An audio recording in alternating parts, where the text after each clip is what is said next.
Curiosity अब उबल-उबल कर बाहर गिरने लगी थी।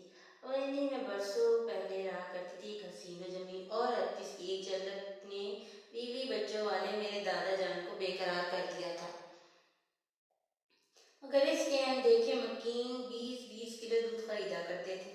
मुझे और अब्बा को स्कूल के अलावा अकेले कहीं बाहर जाने की इजाज़त नहीं थी, और हवेली का नाम तो लेना भी हमारे लिए गुनाह कबीरा समझा जाता था।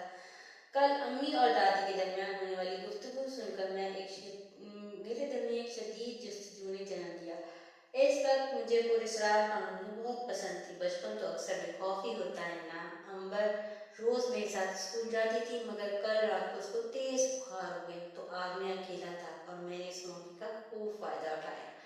कोई 15-20 मिनट चलने के बाद मैं हवेली के सामने खड़ा था। हवेली दूसरे घर से बिल्कुल हट कर बनी हुई थी, बिल्कुल अलग थलग, वो बिल्कुल शानदार नहीं थी, बल्कि